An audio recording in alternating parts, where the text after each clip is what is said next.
My husband Fuzimo, who has shared my life for over 30 years, has been declared by the imperial physician to have little time left. I held back my sorrow and cared for him day and night. On his deathbed, he suddenly grabbed my hand tightly, his eyes filled with resentment. If not for you, the one who should have spent a lifetime with me was your elder sister. I felt as if struck by lightning, staring at him in stunned silence. He pleaded with me, his eyes fixed on mine. Promise me, if there is a next life, you won't steal the fate that belongs to her and me. In that instant, I felt as if I had become a living joke. Fine. I pulled back my hand, which he had gripped until it ached, and nodded with a wooden expression. If there is a next life, I will have nothing to do with you. Hello, everyone. Welcome to my channel. Subscribe us to read wonderful stories every day. Now, the story begins. I woke up to find myself back at 16. Back to the time when I was still an unmarried maiden, just like in my previous life. As I passed by the entrance of the medical clinic, I encountered Fuzimo being surrounded and humiliated by others because of his poverty. Beggars like you can't afford to see a doctor. Exactly. With no money. How dare you try to run up a tab like the wealthy families? A tattered handwritten book, and you think you can pawn it here for medicine? What a joke. Just because you can write a few characters. You think you're some future celebrity. A group of people surrounded him, mocking and insulting him in various ways, pushing and shoving him. Fuzimo's mother was seriously ill, and he himself had caught a cold. The imperial examination was approaching, and he had no choice but to go to the medical clinic to get medicine on credit. He happened to run into a classmate from the academy who had a grudge against him, and the other immediately began hurling all sorts of insults at him.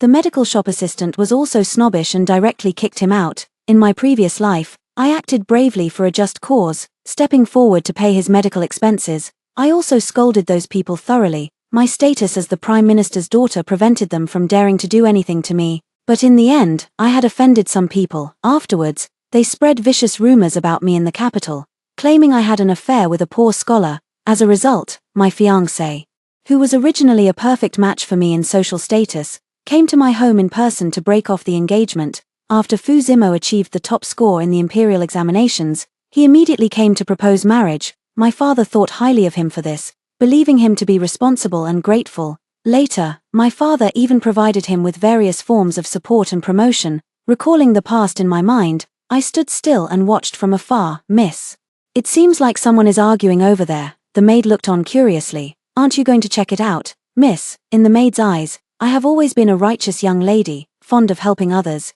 You could always find me at every charity event distributing porridge. I shook my head. Scholars all have their pride. It's better if I don't go over. The maid nodded slowly. That makes sense. I followed the last wish of Fuzimo's past life, cutting off all ties with him completely, and turned to leave without looking back. I was going to see my birth mother. I was taken in and raised by the Prime Minister's household when I was a child. The legitimate daughter of the Prime Minister's household, Reborn, went missing when she was 2 years old. The wife of the Prime Minister fell ill from missing her daughter, and because I resembled her, the Prime Minister had no choice but to buy me. The Prime Minister's wife mistook me for her daughter and showered me with all kinds of affection. Later, when the true legitimate daughter of the Prime Minister, Reborn, was recognized and brought back, the Prime Minister's wife believed I had stolen the bond between mother and daughter, and she came to hate me to the bone. By that time, I was already engaged to the top scholar, Fuzimo. Fuzimo was highly favored by the emperor, and under the pressure from the Prime Minister. The Prime Minister's wife refrained from completely destroying me. The absurd part is, just before I died, Fuzimo told me that he and Reborn were neighbors in their childhood, growing up together and even had a marriage arrangement. Yet, that year when he proposed to me, I asked him, and he said he had never been infatuated with anyone and had never been engaged before. Disgusting liar. To the tea house, I boarded the carriage. 1 incense sticks time later.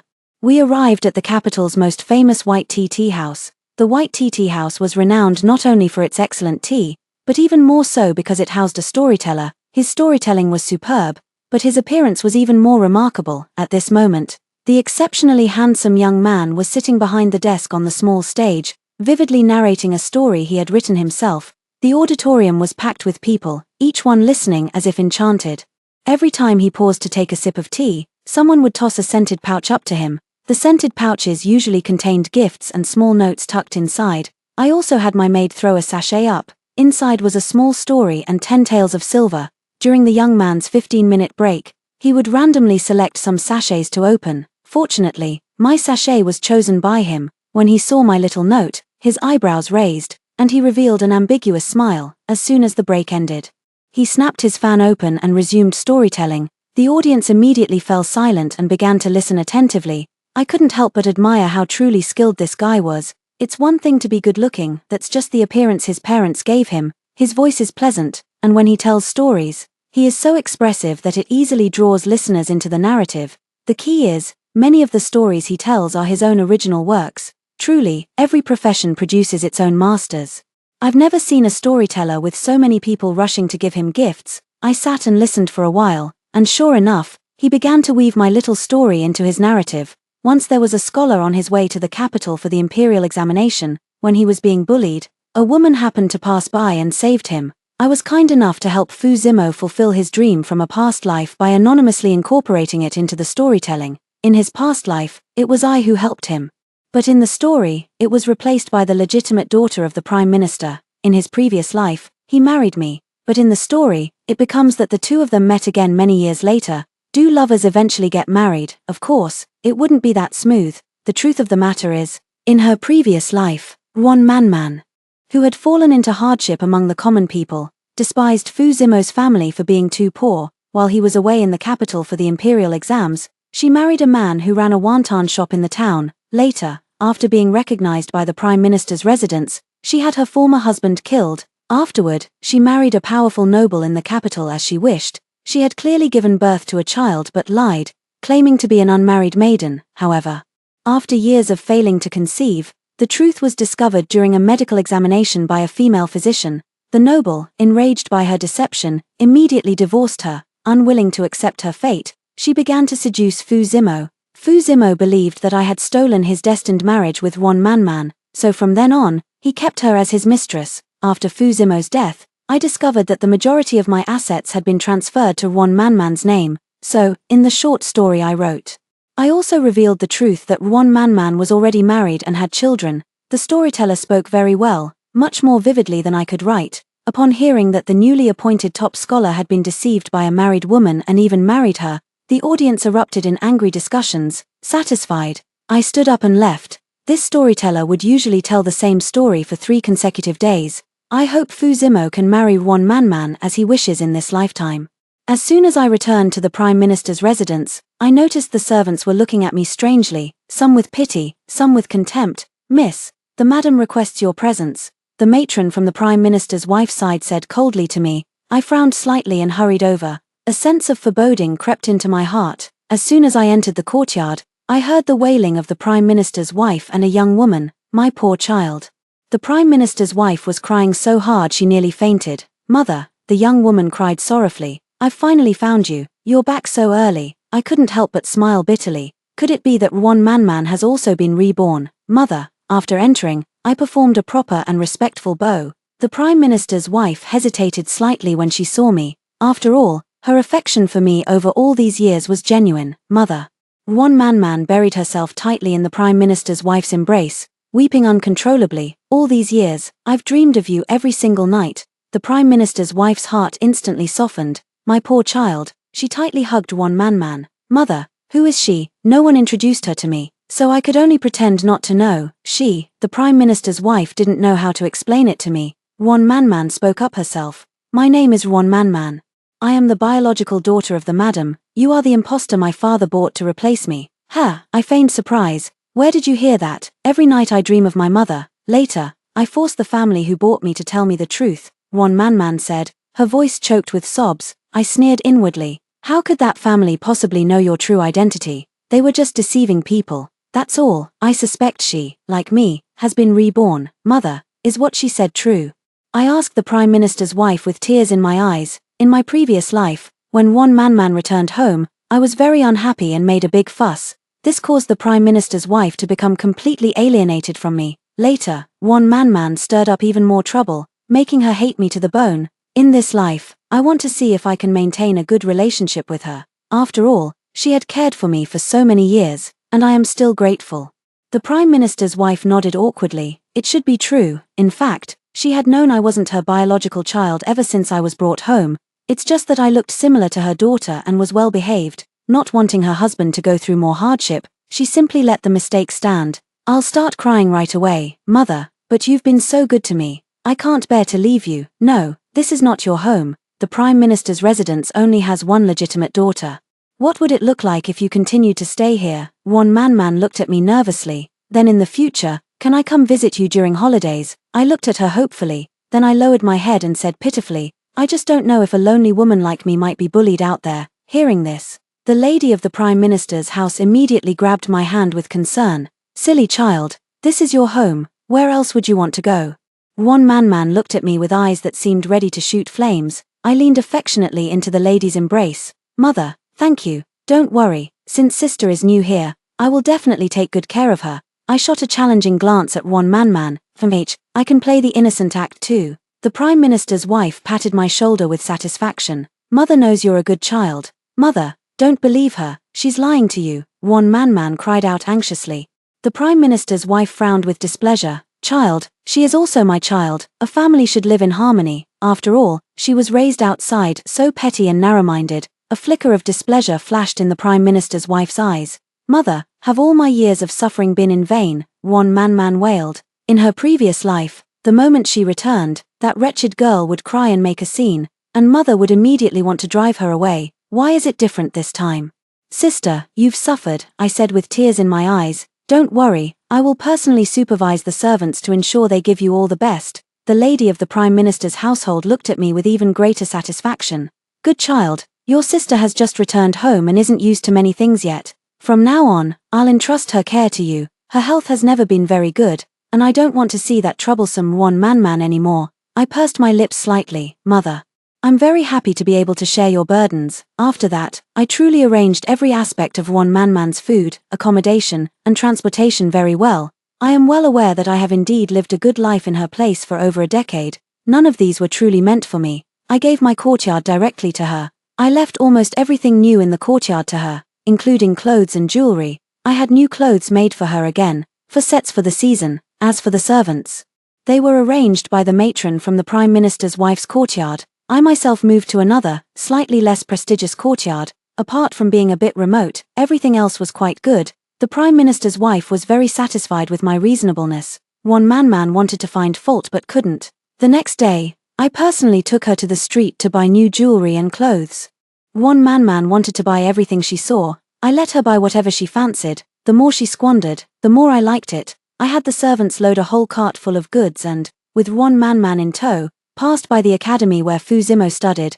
The timing was perfect. Groups of students, 3 or 5 together, were coming out of the academy, chatting and laughing. The carriage stopped opposite the academy. One man lifted the curtain, her mouth agape as she stared intently. Suddenly, she dashed down from the carriage. Zimo, Fu Zimo, brother Fu, she shouted, rushing forward. I smiled and lowered the carriage curtain. I'm really good at helping others achieve their goals. I instructed the coachman to head to the Shijia village in the suburbs. My biological parents' home is in Shijia village. My biological father is a butcher. The family's financial situation is actually quite decent, so logically, they shouldn't have reached the point of needing to sell their daughter.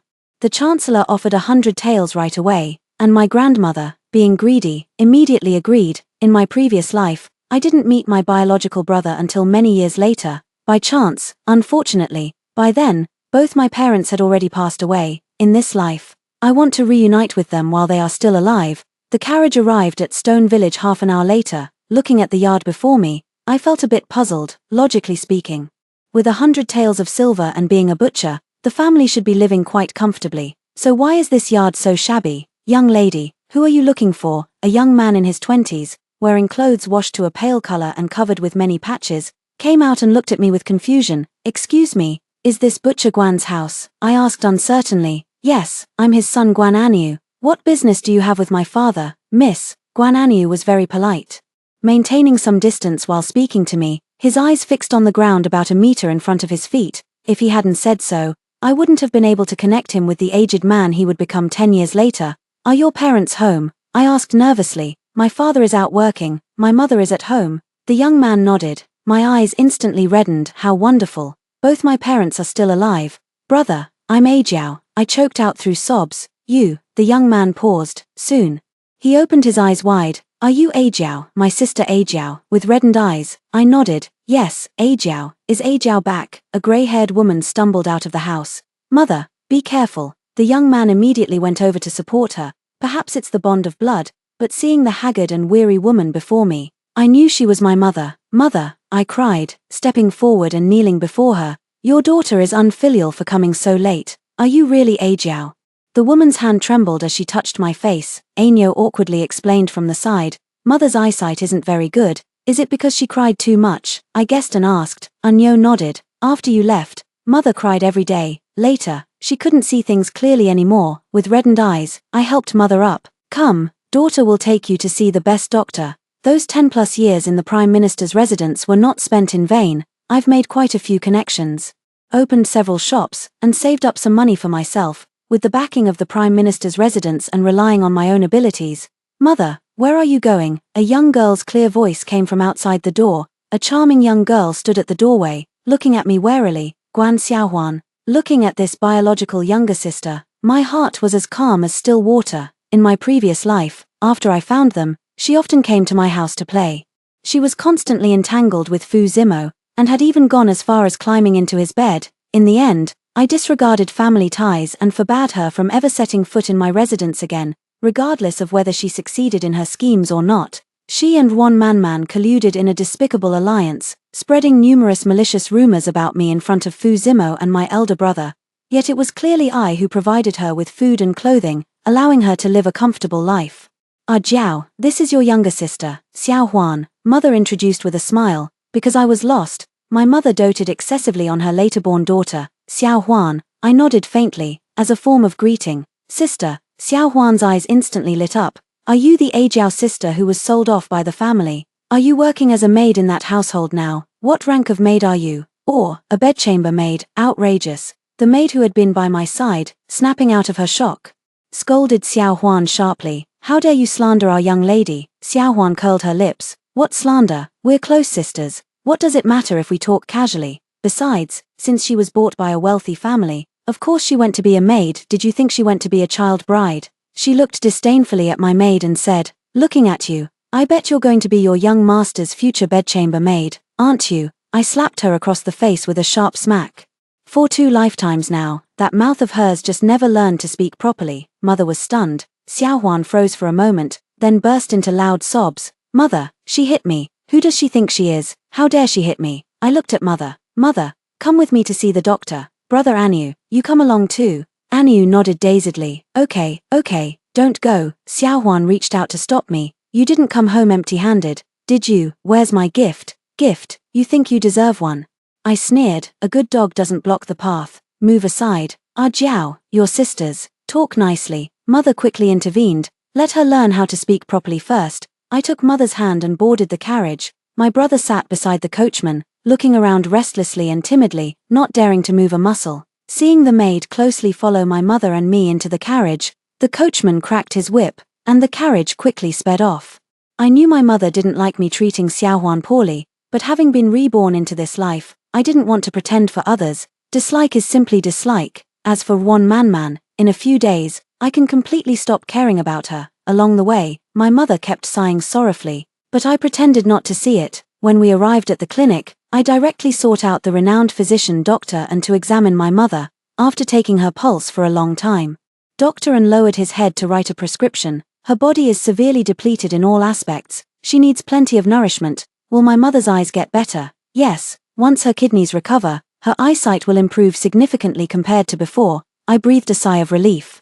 Thank you, Dr. An, Brother Ainyo. When these medicines are finished, bring Mother back for a follow-up. Don't worry about the money. I settle my bills monthly here, and I'll come pay at the end of the month. Anyo nodded vigorously. Alright, don't worry, I will definitely bring Mother back for the follow-up. I then took them to the medical clinic, asked about Father's height, and bought 2 sets of clothes each for Father, Mother, and Brother Ainyo. As for Xiao Huan, her clothes were not old at all. Taking advantage of her mother's inattention, she slipped 100 taels to Anyo. Brother, keep this money safe. Don't give it to Xiao Huan. Make sure the family eats well during this time. Don't be stingy. Anyo couldn't refuse and had no choice but to accept it. A month later, the imperial examination results were announced.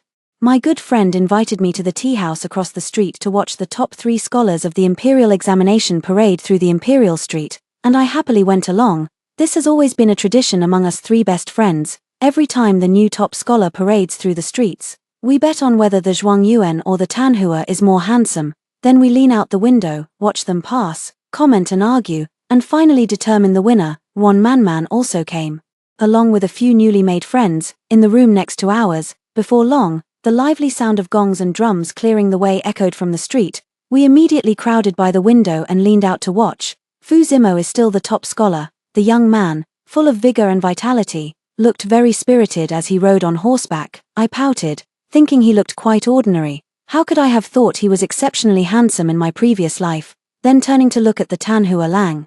Tanhua Lang, how could it be him? Isn't he a storyteller? I shrank back in fear, afraid he might recognize me. Soon enough, I straightened up again and peeked out. What is there to fear? The sachet was handed over by my maid. There's no way he could have known it was from me. He probably didn't even see me at all. Fu Lang, next door. One man's excited shrieks echoed, loud enough for the whole street to hear. Who is that? So flirtatious. My sister couldn't help but complain. Oh, she's the legitimate daughter the Prime Minister's family just recognized. I introduced casually. My sister curled her lips disdainfully. What a disgrace to the Prime Minister's family. Soon, the procession arrived beneath our window. My sister eagerly pointed at Fu Zimo and said, I don't think he's as handsome as the Tanhua. I nodded seriously. That's right, he's far from it. This Tanhua is truly as handsome as Panan, a rare and dashing figure not seen in 100 years. Among all the imperial examinations over the years, only this year's Tanhua truly lives up to the title. Suddenly, the Tanhua looked up toward our window. I was startled. No way, could he really hear us from so far away? And with all this noise, hey, the Tanhua is looking at us. Quick, throw the handkerchiefs. My best friend took out stack after stack of handkerchiefs we had prepared in advance and threw them all at the Tanhua's face. Encouraged by them, I also threw a stack down. As soon as I let go, I froze. On the handkerchief, there is my handwriting. My handkerchief floated in the air for a moment before landing perfectly on the face of the Tanhua Lang. My heart is dead. Oh my, Ajiao, it seems your luck has arrived. My dear sister giggled and said, I wonder if it's a stroke of luck in romance. I pounced on her in a huff, tickling her. How dare you make fun of me? I'll tickle you to death. 1 week later, the newly appointed top scholar, Fu Zimo, and the third-place scholar both came to the Prime Minister's residence on the same day to propose marriage. When the Prime Minister summoned me to the front hall, I was still completely baffled. Ha, my good daughter, the Chancellor looked at me, smiling very affectionately. Today, the top scholar and the third-ranked scholar have both come to propose marriage to you. I want to ask, which one do you choose? I was stunned. What is Fu Zimo up to? He already let his childhood sweetheart reunite with him, and now he's coming to propose to me. Are you out of your mind? I don't even know you. And what about Tanhua Lang? Could he have recognized my handwriting? But that doesn't mean you have to propose, does it? Damn it, father. One man rushed over anxiously. The top scholar came to propose marriage to me. You must have gotten it wrong. Her father looked displeased. Go back. What kind of girl throws herself at a man like this, father? Fu Zimo and I have been betrothed since we were children. There's no way he would propose to my sister, one man insisted urgently. She turned to look at me, angrily saying, was it you? Did you force Fu Zimo to marry you? I knew it. I won't marry him. I interrupted her. Who are you trying to fool? You wouldn't want to marry him. He's the top scholar of the imperial examinations. One man snorted, her face full of disbelief. Father, help me decline. I won't marry either of these two men, I said to the Prime Minister. One is a mistake from a past life, and the other has leverage over me. Both of them are no good. Upon hearing this, one man immediately said, Father, the servants must have misheard. Fu Zimo must want to marry me. He doesn't know this wretched woman. The Prime Minister was instantly enraged. Who are you calling a wretched woman? Don't bring your rural manners to the capital. One man was startled and quickly shook her head. Father, I won't say it again. The Prime Minister snorted. He turned to look at me. Between the two, you must choose one. Although she is an adopted daughter, having her marry a young elite would still be a good thing. You can only marry the Tanhua. One man said anxiously, afraid I might snatch her Fu Lang away from her. What kind of behavior is this? The Prime Minister scowled angrily. So reckless. Confined for 3 months, learn some proper manners. Master, the Prime Minister's wife also hurried over. I heard that the top scholar and the third-ranked scholar have both come to propose marriage. Is it true? She asked, her face lighting up with delight. The Prime Minister's expression softened only after seeing his wife. It truly is a case of fate connecting two people 1,000 miles apart with a single red thread, the Prime Minister's wife said with a satisfied smile. What do you mean? The Prime Minister asked in confusion. Earlier, our man happened to see Fu Zimo being humiliated and stepped in to help him. That's when they discovered they were actually betrothed to each other as children, but the two families had separated and lost contact over the years. The minister's wife spoke while affectionately patting one man's hand. Back then, I tried to persuade her that scholars from humble backgrounds couldn't be relied upon. But man insisted that Fu Zimo had been academically gifted since childhood and was sure to come first in the exams. Indeed, my daughter has such good judgment. The minister, however, frowned deeply, but he didn't ask to marry man. The minister's wife was taken aback for a moment, then suddenly laughed. It must have been a mistake in the servant's message. This made even the Prime Minister lose confidence in himself. Someone, please invite the top scholar and the third-ranked scholar in. One man and I were seated together behind the screen. Your humble servant, Fu Zimo, pays his respects to the Prime Minister and the Prime Minister's wife. I am Ji Bo, pleased to meet you, Prime Minister, and you, Madam. I suddenly tensed up all over. Ji Bo. He is actually Ji Bo. It's all my fault for not having asked about the Tanhua Lang's name earlier. Ji Bo was a famously formidable figure in his previous life. Although he was the Tanhua, his abilities far surpassed those of Fu Zimo. It was said that if not for his overly handsome appearance, he would have been the Zhuangyuan. Later, he was directly appointed as the Prince Regent. Fu Zimo had been suppressed by him multiple times in the political arena, and it had left him with psychological trauma. But in my previous life, it seemed he never married. They all say he prefers men. I was sitting restlessly in the back. One man glanced up at me and sneered. If the Tanhua scholar knew you were an adopted daughter, he would turn and run away immediately. Outside the screen, the Prime Minister's wife beamed with joy. Both of these young men are quite good. She was very happy that both her biological daughter and adopted daughter could marry well. Who might it be? Seeking to marry our man, the Prime Minister's wife asked with a beaming smile. Ji Bo lowered his head in silence. Fu Zimo was taken aback, looking up at the Prime Minister. This humble scholar, so it's you seeking to marry man. Good, very good. The Prime Minister's wife smiled, her eyes crinkling with delight. Man said, you two were previously engaged, but later got separated. You two are truly destined by heaven to meet again after all this time. Man has suffered a lot before, and I, as her mother, feel heartbroken for her. I will give more dowry to make up for it. If you have any difficulties in the future, don't hesitate to bring them up with your father-in-law. He will definitely help if he can. Fu Zimo's words were just stuck in his throat. He bowed his head respectfully. Yes, I will treat man well. What about you, Ji Bo? The Prime Minister asked. I seek to marry your esteemed daughter, Miss Wan Jiao. Ji Bo said with a respectful bow. Why? The Prime Minister asked calmly. I have long admired Miss Wan Jiao for her refined education and mastery of the four arts. Previously, I hesitated because I had not yet achieved scholarly honors and feared I was unworthy of her. This morning, upon hearing that Brother Fu intended to propose at your esteemed residence, I feared he might take Jiao away, so Ji Bo's face flushed crimson as he spoke, appearing every bit the bashful and inexperienced youth. But I knew he was surely pretending. When he tells stories, he can describe wedding night scenes so vividly that they stir one's imagination and longing. Yet he himself remains completely composed. The minister laughed heartily. No matter, young love and admiration, who hasn't experienced it? Ha ha ha. Ji Bo's face turned even redder, and he didn't dare to lift his head. I understand both of your intentions. Let me ask my two daughters first, and then I will give you a reply. Is that acceptable? Father, I agree. One man rushed out directly from behind the screen. I am willing to marry Lord Fu. The minister's face instantly turned as black as the bottom of a pot. This daughter of his had truly brought him the ultimate shame. What are you doing here? He suppressed his anger and said in a deep voice, go back at once. Father, since Fu Lang has already come to propose marriage, what are you still hesitating for? Hurry up and arrange the wedding date. One man urged. I lowered my head, my shoulders trembling as I tried to hold back my laughter. Fu Zimo probably never expected that the woman he had been longing for in his previous life would be this rough in her youth. Jiao, come out. One man suddenly called for me. I was startled, but eventually got up and walked out. Greetings, young masters. I bowed in salute. Jiao. A pair of burning eyes were fixed intently on me. I looked up and saw, to my surprise, that it was Fu Zimo. Was I seeing things? This guy had regretted marrying me in his previous life. When did you two meet?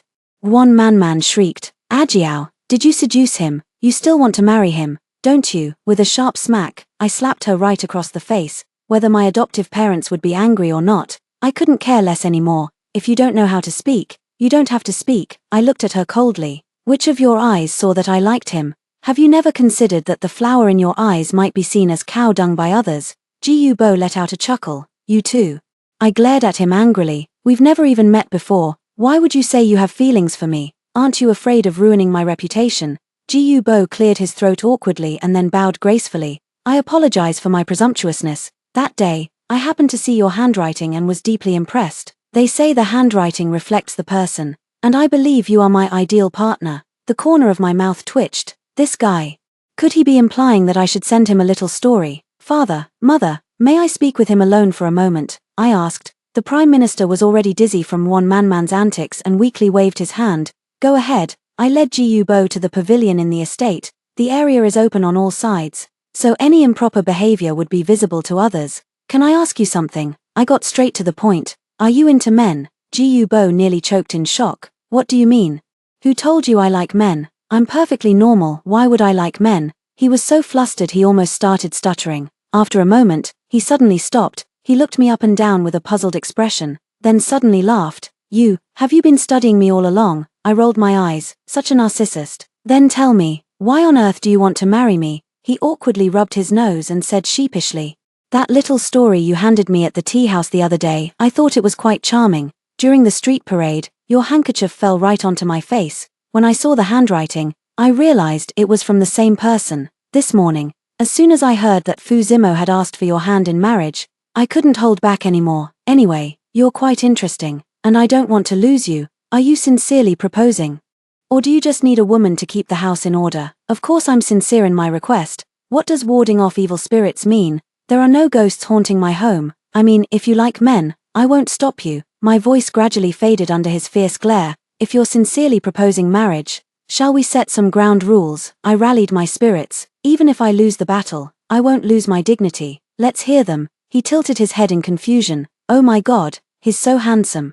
That face is downright dangerous. I closed my eyes and blurted it all out. First, you cannot take concubines, nor keep mistresses. Aside from me, there cannot be any other women. You can't even think about it. He nodded. Yes, that's only natural. I pretended not to hear. Men, ha. Second, I will manage everything at home. All the money will be given to me, and you must follow my arrangements in everything. Your parents and family cannot interfere. Don't worry, I'm an orphan. He nodded again. An orphan. That's actually an advantage. Third, whether to have children or not, and when to have them, will also be up to me to decide. First, I want to carefully evaluate whether he truly deserves my sincere devotion. Second, I'm still young and don't want to have children too early. He looked at me with confusion. Are you getting married or hiring a servant? I glared at him. Is it acceptable or not? If not, forget it. All right, fine. He immediately raised his hands in surrender. And one more thing, as soon as I opened my mouth, he protested. There's more. I couldn't help but laugh. And one more thing, if you ever fall for someone else, you must divorce me, leave all the family assets to me, and walk away with nothing. The guy squinted his eyes and suddenly leaned in closer. Miss, are you really willing to let me go through with the castration? You want to do it yourself? That lingering look in his eyes suddenly made me realize something. Furious, I stomped hard on his foot. Don't go too far. He laughed heartily. All right, whatever you say, just remember that. I turned and stomped away angrily. 3 months later, both one-man and I got married at the same time. The Prime Minister's wife gave one-man a great deal of dowry. My dowry was 60 chests less than hers. However, the Prime Minister secretly gave me 88,000 taels in silver notes. After we got married, Ji Bo gave me the keys to the family treasury. I opened it and, wow, a whole room full of gold, silver, and jewels. I was dazzled. Where did you get all this? I asked curiously. He shyly smiled and said, it was a gift from a fan of my audiobook. I angrily grabbed his ear and said, have you been secretly flirting with a lot of women? No, they gave it to me publicly while listening to the audiobook. Don't worry, my dear, it will never happen again. I won't contact them anymore. He immediately raised his hand to swear. So foolish. If you receive any more gifts, hand them all over to me. I huffily let go of his ear. Who would turn down money? Men are nothing. Money is the real confidence. Take it. After all, when we divorce later, it will all be mine. Thanks to his outstanding abilities and the strong support from my top-tier social connections, Ji Bo became a first-rank official in just 5 years. However, Fu Zimo's frequent quarrels with Yuan Manman due to her occasional jealousy caused him to clash with other officials several times, delaying his promotion. It was only after my father, the Prime Minister, went to great lengths that he managed to secure him a position as a county magistrate in a remote town. Yuan Manman wanted to follow him there, but he refused. That day, while I was selecting clothes at a tailor shop, he stopped me. Jiao, do you also have memories from your past life? He looked at me with red-rimmed eyes. I smiled. Yes, before you died in your past life, you asked me not to stop you from marrying Manman, and I agreed. Jiao, I regret it. I regretted it as soon as I was reborn. That day when I saw you sitting in the carriage, I wanted to go to you, but Manman stopped me. Tears moistened his eyes. That day, I also went to ask for your hand in marriage, but Manman suddenly jumped out. Fu Zimo, the regrets from your past life have been compensated in this one. What more could you possibly want? I sneered. Don't think I don't know. You've long kept her as your mistress. Even if you came to propose, I would never marry a two-timing scoundrel like you. Fu Zimo froze. How did you know? She told me. I sneered. The things she wears on her head and on her body, you stole them from my storeroom and gave them to her. Didn't you? How could I not recognize my own belongings? So foolish. No wonder he couldn't advance in his official career without my help. Jiao, Ji Yubo came out from the inner room. How about this dress? Not bad. It really brings out your fair skin and beautiful features. I teased with a laugh. Ji Yubo glared at me angrily. I burst out laughing. Fu Zimo watched from the side, his eyes burning with jealousy. In their past life, Jiao must have been this close to him too, right? Ji Yubo, let me tell you, he suddenly spoke, no matter what. He couldn't be without Jiao, he must win Jiao back. He wanted to say that in his dream, he married me, I said indifferently. So, it's the one from that little story you told, right? Ji Yubo said with a laugh. I gave him a playful slap. Why do you have to be so clever, Lord Fu? If you're interested, you can go listen at the tea house. There are stories similar to yours and your wife's, quite amusing. Ji Yubo gave Fu Zimo a cold glance, then took my hand and led me away. 3 years later, I gave birth to twins, a boy and a girl. My mother was worried and wanted to come take care of me. I simply invited both my parents to come over. A few days later, the housekeeper brought Xiaohuan before me, tied up. Madam, this young lady tried to climb into the master's bed and was discovered by him. How should we deal with her? I said sternly. Deal with her as you see fit. Yes, the housekeeper dragged her away. Later, when my mother came to plead for mercy, I found out that the steward had sent her to the authorities on charges of theft and treason, because the place she climbed into bed was Ji Yubo's study. I don't care how Xiaohuan will be sentenced. My mother and father always pleaded for Xiaohuan's sake, and I got fed up. I bought them a large mansion, gave them 10,000 taels of silver, and never interacted with them again. In this life, I want to live freely and unrestrained, and so the first story ends. What do you all think?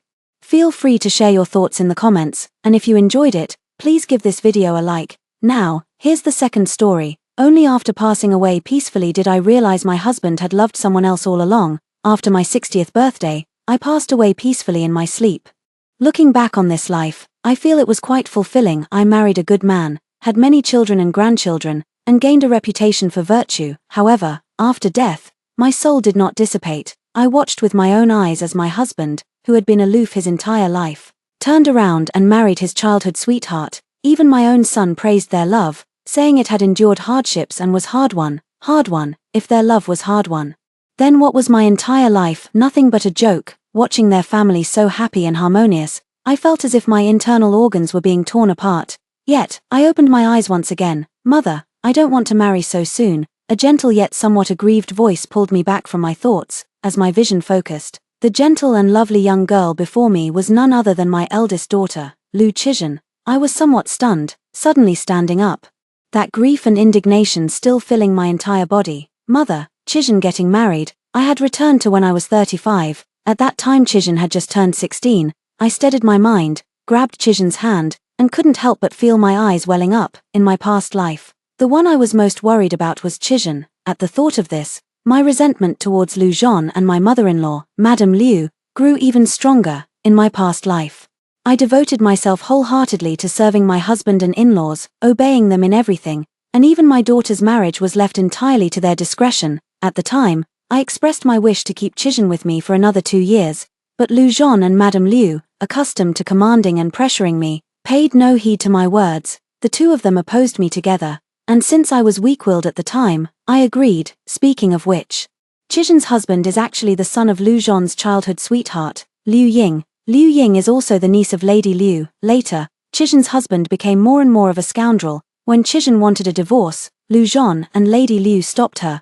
refusing to allow it no matter what. I also regret it. I should have been more forceful back then and brought Chizhen back with me. Lu Zhon and his mother truly have black hearts and livers. In my previous life, I was aware of this relationship. But I didn't know that Lu Zhon and Liu Ying had been in love when they were young. I only thought they were ordinary relatives. So, they had been scheming against me all along. Not only have I been supporting the entire Liu family, but he is also involved with Liu Ying and even sacrificed my daughter to help his first love. I must have been blind in my past life to be deceived by such a despicable family. I comforted Chizhen for a while and asked her to go back to her room to rest. Then I headed to Madame Liu's courtyard. Today, Liu Ying came with her son to propose marriage. They had already finished their meal, and at this moment, Liu Ying was talking in Madame Liu's courtyard. However, when I entered the room, I saw that Lu Zhon and his younger son Lu Qi were also there. They were chatting and laughing together, truly intimate. When they saw me come in, Lady Liu's smile immediately faded, and the warmth in Lu Zhon's gentle eyes cooled.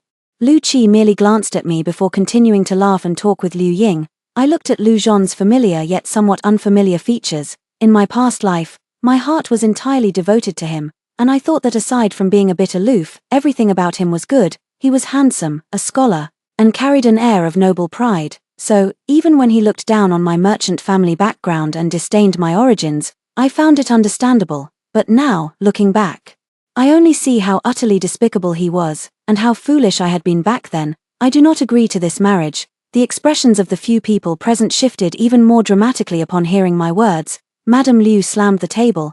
The marriage has already been decided. Who are you to have a say in this? My own daughter, and I don't even have the right to speak. Lu Zhon frowned, his expression indifferent yet tinged with impatience and irritation. What are you making a fuss about? This is Chizhen's marriage we're talking about. Making a fuss. Since he called it making a fuss, then I'll make a fuss. After all, I've never made a scene in over a decade. If I say I don't agree, then I don't agree. I am the matriarch of the Liu family, and I'd like to see who dares to marry off my daughter without my consent. As I spoke, I glanced at Liu Ying, who seemed a bit dazed beside me. Liu Ying had a gentle and lovely appearance, delicate as a willow swaying in the wind. Having lost her husband for many years, Lu Zhon felt even more compassion for her. In our previous life, Lu Zhon had visited and supported her countless times under the pretext of checking on their daughter. Perhaps it was the first time I had defied them and been so resolute. Madame Liu was so angry that she was momentarily speechless. I turned and walked away, Lu Zhon following behind with a dark expression. I always thought that even though you lacked talent and were rough in your actions, you still had some sense of reason. I never expected you to be so tactless today. Lu Zhon had always been like this with me, devoid of gentleness and patience. If it were before, I would have coaxed him, afraid of upsetting him even a little. Lu Zhon, are you hiding something from me? Lu Zhon paused. I sneered inwardly. How are my dowry shops doing now? Lu Zhon seemed to relax slightly, though his expression remained grim. The shop has been losing money, so I sold 2 of them. He said it with a righteous tone, without a trace of shame. Over the years, Lu Zhon's imperial examinations had stalled, and Lady Liu, seeing his despondency, asked me to let him manage the shops so he could have something to do and distract himself. I naturally agreed, and even supported it wholeheartedly. Ever since Lu Zhon took over the shops, they have been consistently losing money, and in recent years, he has squandered a large portion of my dowry. Even so, he still felt that scholars like them were a cut above the rest. Tianwei, are you losing all sense of propriety over a few shops? It was you who begged me to manage the shops back then. In that case, from today onward, I won't trouble you anymore. I cut Lu Zhon off, afraid I wouldn't be able to control myself from punching his hypocritical and heartless face. Even the term ungrateful wretch isn't enough to describe their whole family. Lu Zhon was taken aback for a moment, then turned and stormed off in a huff. He's still waiting for me to grovel and beg him. I've taken back all the shops and regained control of the keys to the dowry storage. Lady Liu was still bedridden with anger over my previous defiance, waiting for me to apologize and coax her into taking medicine and soup. But I paid her no mind and went straight back to my parents' home, seeing me return alone. My parents were delighted, yet also somewhat uneasy. Although my parents lived in the same county town, I rarely visited to avoid upsetting Lady Liu. At the dinner table, I coaxed my parents until they felt reassured. My father even said with a smile, "Xiao Wei, I've found a way to get Lu Zhon a minor official position through donation. Starting small, Things will surely get better over time. I set down my chopsticks and replied calmly, "Father, there's no need."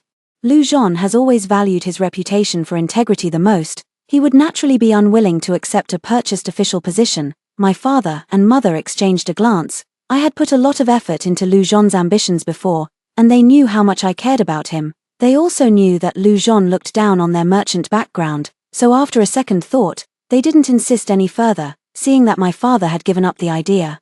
I couldn't help but curl the corners of my lips. The Lu family is known for their integrity and must never be tainted by the stench of money. In his previous life, his father spent money and begged for favors to help Lu Zhon secure a minor official position, yet Lu Zhon didn't even show a hint of gratitude. She and Madame Liu had to persuade him repeatedly, and only then did he reluctantly agree. Looking back now, he seemed to enjoy being an official quite a bit. It was like a fish taking to water. What a hypocrite he was. My purpose for returning to my maternal home had been accomplished, so I prepared to return to the Lu family the next day. However, my youngest son, Lu Qi, arrived first. As soon as he entered his maternal grandparents' home, he neither greeted his grandfather nor showed any concern for me. Instead, he came with accusations and reproach. "Mother, you've made grandmother so angry that she fell ill. Instead of taking care of her, you actually came here to your parents' home. Father needs peace and quiet to read, yet you insist on disturbing the entire household. Listen to this. This is the son I devoted my heart and soul to in my previous life. Having been reborn, I now see many things clearly and have learned to let go." Lu Qi, influenced by Lu Zhon and Lady Liu, also looks down on his maternal family, but he never stops to consider that every bite he eats, every piece of clothing he wears, and everything he uses comes from the Tian family's hard work. Although the Lu family was descended from a clan, it had been in decline for decades. Otherwise, why would Liu Shi have insisted back then that Lu Zhon marry her? Otherwise, how could they have such a glamorous life now? I looked coldly at Lu Qi and raised my hand to slap him. He is already 12 years old, not an ignorant child of 3 or 5. Lu Qi was dumbfounded. "Is that any way to speak to your mother?" My father and mother wanted to step forward, but I glanced up at them. And they stopped in their tracks. They genuinely love this grandson of theirs. But Lu Qi doesn't deserve it. "Lu Qi, you disrespect your elders first, and then show rudeness to your own mother. Is this how you've been studying all these years?" Lu Qi covered his face, his eyes red. Having shifted from initial disbelief to resentment, all these years, I have always been patient and gentle with him, never resorting to scolding or hitting, not even raising my voice. As he grew older, he often joined Lu Zhon and Lady Liu in criticizing me. His own mother. "Why do I have a mother like you? You're not even half as good as Aunt Liu." After saying this, Lu Qi glared at me hatefully, then turned and ran away. I took a deep breath, closed my eyes for a moment, and barely managed to steady my mind. Although I had witnessed everything from my past life, since being reborn, I haven't blamed Lu Qi for Liu Ying's matters. I just never expected that he had already been so fond of Liu Ying. In my past life, I simply overlooked all of this. My parents came to console me, saying the child was still young and that I shouldn't take it to heart. I pretended as if nothing had happened, so as not to worry them. My parents only had me as their child, which is why they held such high hopes for Lu Qi. They had even told me before that they intended to leave the Tian family's entire estate to Lu Qi in the future. In his previous life, that was indeed the case. Lu Qi was not cut out for studying. Yet he thrived thanks to the Tian family's business. However, not only did he look down on his maternal relatives, but he also bit the hand that fed him. In this life, he might as well not have this son. Perhaps because they saw Lu Qi returning alone, the Lu family thought I wouldn't be back for a few days. So the servant at the gate seemed somewhat surprised to see me. I didn't return to my own courtyard, but instead wanted to go see Qi Zhen. While passing through the garden, I saw Lu Zhon and Liu Ying embracing each other from a distance. Liu Ying, seemingly having suffered some grievance, was leaning against Lu Zhon's chest, wiping her tears with a handkerchief. What a perfect picture of a loving couple. In the evening, Lu Zhon returned, and I could hear his light cough even before he entered the house. I pretended not to hear it and continued writing without lifting my pen. Lu Zhon seemed slightly surprised to see me. He glanced at the table. His brow twitched slightly, then poured himself a cup of cold tea. He took a sip and immediately started coughing again. It was already autumn, and every year when autumn arrived, his cough would flare up, so I would make pear soup for him every day. But this time, not to mention pear soup, he didn't even have a sip of hot tea. Lu Zhon set the teacup down heavily and scolded. "Did you hit Xiao Qi today?" I set down my brush and looked at him calmly. He has no respect for his elders and speaks insolently. As his birth mother, it is naturally my responsibility to teach him. Lu Zhon was left speechless, his expression growing even more unpleasant. Chizhen's marriage has already been decided by mother and me, do not make any more trouble. I curled my lips slightly and stood up. It will be your birthday soon, so let's follow the usual arrangements. Lu Zhon didn't expect me to suddenly mention his birthday, but seeing my expression, he thought I had softened my stance. He sat down with ease and a hint of pride, letting out a light hum through his nose as a response. I began preparing for Lu Zhon's birthday family banquet. In the past few days, because Liu was ill, Liu Ying and her son had not left, they naturally had to participate as well. Ever since I hit Lu Qi, he has been refusing to speak to me. I even saw him with Liu Ying a few times, and the two of them were closer than real mother and son. However, whenever he ran short of money, he would come looking for me. I've used up this month's allowance. Besides the allowance, I also want inkstones and xian paper from Huiju. Listen, not even a proper form of address, and the tone makes it sound as if I owe him something. Come back next month for your allowance. As for the rest, everything is available in the storeroom. Lu Qi's clothing, food, and daily necessities are all of the finest quality, and of course, all of these are paid for from my dowry. Now that he's used to those ordinary things, he naturally doesn't want to. I'm not used to the things in the warehouse, he said it with righteous indignation. Then you don't have to use them. I looked straight into his eyes without giving an inch. Lu Qi glared at me with hatred and left in anger. On Lu Zhon's birthday, many relatives and friends came to the mansion. I wore a pomegranate red dress embroidered with golden edges, smiling as usual while receiving guests. Liu Ying glanced at my luxurious attire and couldn't help but clutch the hem of her own dress. Originally, gifts at a birthday banquet were not opened in front of the guests, but I publicly opened Liu Ying's gift. Madam Liu, this outfit was made by you, wasn't it? You really put a lot of thought into it. It's perfect for my husband to wear while gardening in the garden. These words left everyone in silence. Liu Ying, in particular, clutched her handkerchief, the corners of her eyes slightly red, looking as though she was enduring humiliation. Lu Zhon glared at me, then invited everyone to take their seats. Madame Liu's gaze was so intense it seemed she wanted to devour me. I paid no attention at all, as the atmosphere eased on this side.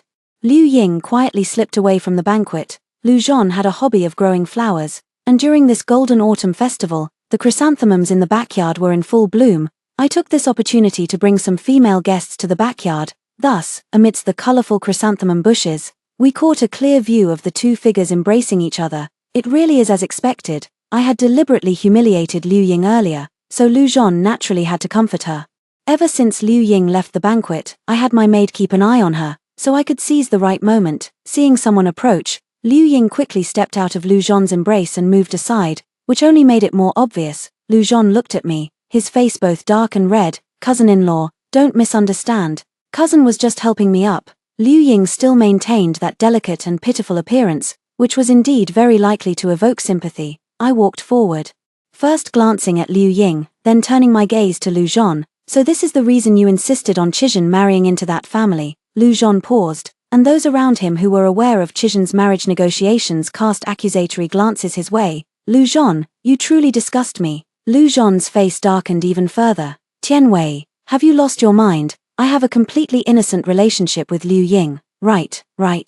Completely innocent, just the kind of relationship where you throw yourselves into each other's arms for comfort whenever you're free. Lu Zhon gritted his teeth, wanting to pull me aside and smooth things over. But today, this matter was bound to be difficult to resolve. I made a huge scene, and it even alarmed my parents. Lu Zhon and Liu Ying were involved in an ambiguous relationship beforehand, and with the existing layer of ambiguity between them, they were even more in the wrong. I was determined to seek a divorce, but initially, Lu Zhon did not agree. Madame Liu also did not agree. Oh, only Lu Qi agreed. Father, what's wrong with you divorcing her? I don't like her. I prefer Aunt Liu. Let Aunt Liu be my mother. That's right. A few days ago, Liu Ying bought Lu Qi the inkstone and rice paper he wanted, making him even more infatuated with this Aunt Liu. Lu Zhon just frowned and scolded him with a mild tone. Chizhen tugged at my sleeve, her eyes reddening. Xiao Qi, how can you say that? Since you were little, which of your matters hasn't been handled by your mother? Lu Qi lifted his chin and snorted. She's only good to me because she wants to rely on me for glory and honor after I pass the imperial exams in the future. Did he pass the imperial examination? Did I expect him to be crowned with glory? I only felt it was ironic, yet deep down, there was a wave of sorrow. This is the child I raised from infancy, because he was a boy. He received extra affection from Lu Zhon and Lady Liu, and spent more time by their side. Thus, being constantly exposed to their influence, he was corrupted by bad company. Lu Qi, from today onward, I will act as if I never had a son like you. In truth, ever since I was reborn, I had given Lu Qi chances. I once sent my personal maid to visit Lu Qi, to test his attitude towards his maternal grandparents and towards me. He remained disdainful, even full of contempt. After all, he is my own child. And I wanted to guide him back to the right path, but at this moment, I realized he had already grown completely crooked. At this moment, Lu Qi still paid no attention to my words and even clapped his hands, laughing. Great, great, then I'll have a gentle and well-educated mother. Qi Zhen was about to speak again, but I stopped her. This battle for separation lasted for 2 months. Of course, I knew why they disagreed. Lu Zhen and Madame Liu are not foolish, they are simply wicked. They are well aware that the Lu family's current prosperity is entirely due to the support of the Tian family. However, I have no intention of letting them benefit even a single penny. I will reclaim all of my dowry and assets. Not a single extra coin will be left to them. It didn't take long for Mrs. Liu to lose her patience. She found me and unleashed a torrent of curses. I listened to her cursing, then continued to be as tight-fisted as ever, even taking Qizhen back to my parents' home with me. Since we had already torn off all pretense of cordiality, the marriage between Qizhen and Liu Ying's son was now completely out of the question. The longer this dragged on, the more it would damage the Liu family's reputation. I'm not afraid at all. My parents are getting older and starting to feel overwhelmed, so I'm gradually taking over the family business while also aiming to expand the Tian family's enterprises. I know I have the capability. In my previous life, I devoted all my energy to the Liu family, only to end up raising a nest of ungrateful wolves. Lu Zhen and Lady Liu could do nothing about me, so in their shame and anger, they threatened to divorce me, but they knew full well that they had no grounds to divorce me. They were just trying to intimidate me. I took all the maids and servants I had brought with me and left the Lu family. The Lu family's days were getting worse and worse. Meanwhile, I was living a fulfilling and free life at my parents' home. Not only that, I also began teaching Qizhen the ways of business. Qizhen had been closest to me since childhood, and her temperament was most like my former self, kind, gentle, but too honest. I want her to stand up completely. Finally, after 3 months of back and forth during the cold winter, the Lu family couldn't hold on any longer. They sent Lu Qi. Lu Qi started crying as soon as he saw me, but I didn't see a single tear on his face. Mother, I was wrong before. Please come home. Both father and I miss you very much. I pulled back my sleeve. I only have Qizhen as my daughter. Lu Qi paused, about to show his previous arrogant demeanor but restrained himself. Mother, I truly know I was wrong. Didn't you used to love me dearly? You wouldn't abandon your own son, would you? I looked at him, my expression calm. Then tell me, what exactly did you do wrong? Lu Qi seemed not to expect me to push my luck like this, but he still pretended to think it over. But in the end, he still tugged at my sleeve and acted coquettishly. Mother, please calm your anger. I smiled. So, he still blames me for being too quick-tempered. Nevertheless, I still called Qizhen and returned to the Lu family. As soon as I said I was going back, Lu Qi immediately showed a smug and unsurprised expression. However, I paid no attention to him. Upon returning to the Lu family, I directly asked Lu Zhen to go to Lady Liu's courtyard, while Qi Zhen and Lu Qi both remained outside. Lady Liu still knew how to put on an act. She was more calculating than her grandson and even pretended to show some concern with a few words. Lu Zhen's expression softened considerably as he looked at me. Just as he was about to speak, I spoke first. I can give you half of my dowry. Lu Zhen and Madame Liu were stunned. This is already a good condition. Of course, apart from the separation, I also have conditions. I want to take Qizhen away from the Lu family. After the separation, Qizhen will be a child of the Tian family, and I will completely sever ties with Lu Qi. Lu Zhen and Liu thought I had calmed down and obediently returned, never expecting that each sentence I spoke would be more shocking than the last. But I know they are only interested in profit, so of course they understand how to weigh the pros and cons. As for me, trading half of my dowry for my own and Qizhen's freedom is a very worthwhile deal. They should also know that half of the dowry is already a bargain for the Lu family. So this time, Lu Zhen didn't call her crazy or accuse her of making a scene. Instead, he turned to look at Madame Liu. Both of them had a calculating look in their eyes. They had also considered marrying Qizhen off in exchange for a dowry, but they knew that if I didn't agree, it wouldn't be easy to make her marry. Moreover, the Tian family had a powerful presence here, and they couldn't afford to provoke them. So, they exchanged a glance and the deal was sealed. That very day, we signed the divorce papers, along with 2 documents severing family ties. I took half of my dowry and my daughter Qizhen, and left the Liu family for good the next day. I changed Chizhen's surname to Tian Chizhen. She was my first child, and she would forever remain my most precious treasure. With half of my dowry, the Liu family's life returned to its previous standard. They bought many maids and servants, living in luxury and extravagance every day. Liu Zhon also took over several shops again. They appeared as prosperous and distinguished as ever. I was busy managing the Tian family's business with Chizhen, and had no time to spare for irrelevant people. In March of the following year, Liu Zhon married Liu Ying. However, the couple who were once pitied and praised in the previous life did not have a good reputation in this life. After all, everyone knew that Liu Zhon and I separated because of Liu Ying. They want to step on my bones to gain both fame and fortune. Dream on. In June, the shops that Liu Zhon had, which were originally doing very well, started to incur losses. After that, it only took 1 month for him to have no choice but to sell the shops. Liu Ying comforted him, telling him not to lose heart and that he could still make a comeback. They still had silver on hand, but it couldn't withstand the extravagant spending of the entire large family. There is one more thing that Liu Zhon doesn't know. Liu Ying's son has already become addicted to gambling. By now, Liu Ying has already covered many of his debts, but those addicted to gambling are like souls being controlled. Completely beyond restraint, they may make promises today, but within a couple of days, they will go back to gambling. However, Liu Ying has kept it extremely well hidden. That day, Lu Qi came to Liu Ying to ask for the finest writing brush, ink, paper, and inkstone. Unlike the previous 2 times, Liu Ying was not as straightforward, though she still spoke gently. Little Qi, you know the family's situation. The shops are all gone now, so we must be as frugal as possible. In truth, ever since Liu Ying married into the family and took charge of the household affairs, Lu Qi felt that she had changed, but he couldn't quite put his finger on it, until this time. Just yesterday, he saw Liu Ying's son, that brother of his with no blood relation, withdraw 100 taels from the storeroom, while she kept making excuses even when he just wanted some ink and brushes. Aunt Liu, this is the Liu family. If you don't give it to me, I'll go find my grandmother. Previously, Lu Qi had always called her mother, and he did so with great affection. Liu Ying's eyes flickered, and she let out a sigh. Xiao Qi,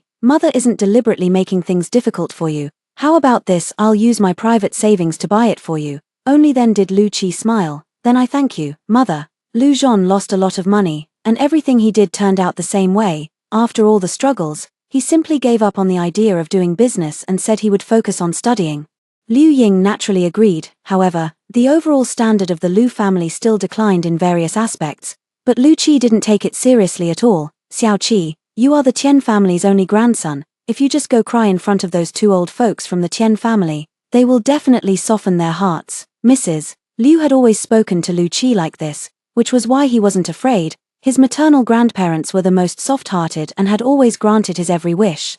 Even if they had signed a severance document, he believed that the Tian family's properties would ultimately end up in his hands. As the new year approached, Lu Qi came to the Tian family looking utterly pitiful. However, the elderly couple of the Tian family were not at home. He saw his sister, Tian Chizhen, whom he hadn't seen for a year. Chizhen's appearance hadn't changed at all, yet he felt as if she had become a completely different person. She is confident, poised, and carries herself with the grace of a well-bred lady, nothing like the vulgar merchant's daughter her grandmother had described.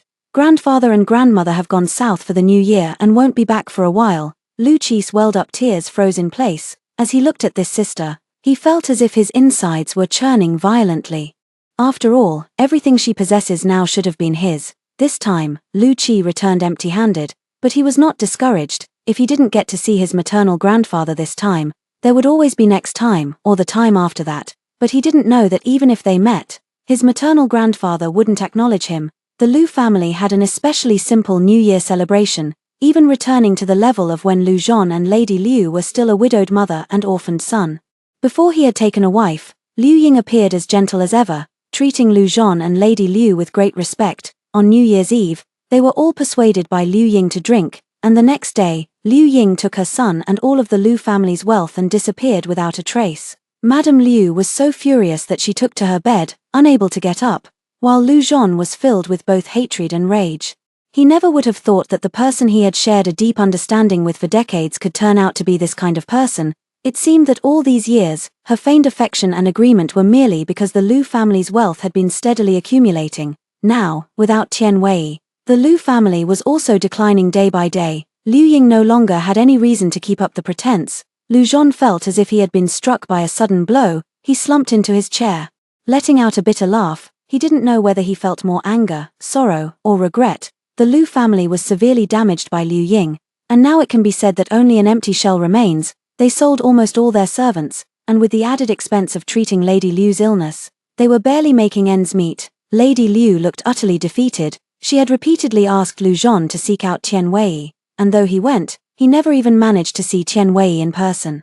Lady Liu wept every day, crying and cursing Liu Ying, lamenting that she had been blind. When Tian Wei was around, she consumed the finest tonics and used precious medicinal herbs, and her health had improved significantly. But now, being able to afford medicine is already considered fortunate. Lu Qi, having been pampered since childhood, naturally couldn't adjust to such a lifestyle. He went to the Tian family several times to seek help. At first, Tian Qizhen would see him, but later she refused outright and had the servants drive him away. Lu Zhon used to look down on those scholars who wrote letters for people on the streets, but now, he had become one of them. That day, he finally saw Tian Wei, whom he hadn't seen in a long time. At that moment, she was just coming out of a shop. Her attire was simple, yet every piece she wore was of extraordinary value. Behind her, the shopkeeper was bowing and scraping as he saw her off. He seemed to have thought of something.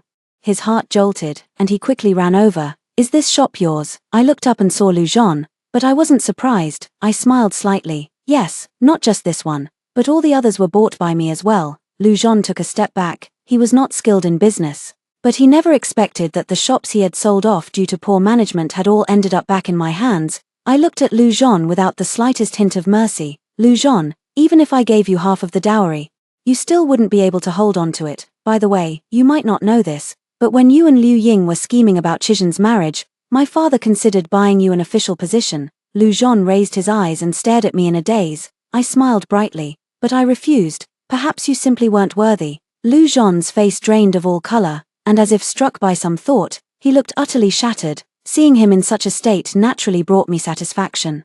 Yet at the same time, a deep calm settled within me. My future is still long, with many wonderful things and remarkable people yet to come. Why should I dwell on someone who isn't worth it? Originally, he was simply not worthy. Thinking of this, I turned and left. Actually, when dividing the dowry, I had also put some thought into it. On the surface, I gave them all prosperous shops, and of course, that was indeed the case at the time, but aside from the shops, I didn't give them a single plot of land or estate. I understood Lu Zhon all too well. I didn't even need to resort to any schemes. I just had to wait for the right moment. Sure enough, he managed to lose all the shops. I bought them back at a low price, and my dowry was back in my hands. The manors and lands are sustainable assets. With one manor, they can live self-sufficiently, so I did not give them to them. As for the other money, consider it as my final responsibility as a mother to Lu Qi for having brought him into this world. 2 years later, under my guidance, Qizhen had become capable enough to handle matters independently. After many days of careful selection and with Qizhen's approval, I even chose an honest and reliable husband for her to marry into the Tian family. Her child is the descendant of the Tian family. Lu Qi seemed to go mad when he learned that Qizhen was taking a husband into her family, and he ran frantically to the Tian residence. He had never given up hope. At that moment, he stared at me with reddened eyes, filled with resentment. "Tian Wei, I am your son. How can you be so heartless? Our family is now struggling to have enough food and clothing, yet you turn a blind eye and give everything that should be mine to others. Why don't you just die?" I looked down at him with complete indifference in my eyes. "From the moment you signed the severance letter, you are no longer my son. Didn't you say that Liu Ying is 1,000 times better than me?" Lu Qi paused, recalling all the past events. During this time, he would think of my kindness every day. He had felt regret and guilt, but now all of that was replaced by anger. Perhaps he always thought I wouldn't be so ruthless, but I meant what I said. Lu Qi left in despair. For the past 2 years, Lady Liu had been bedridden, already terminally ill, with only a breath keeping her alive. Lu Zhon had also aged considerably, no longer bearing the elegant appearance of his younger days. Lu Qi showed no improvement in his studies either. He simply couldn't endure hardship. A few more years passed, and under the management of both Qizhen and myself, the Tian family business flourished. Qizhen gave me a pair of clever and adorable grandsons. In my past life, my husband was not mine. My descendants were blades that stabbed me, and a virtuous reputation was but a shackle that bound me. This time, it is finally complete.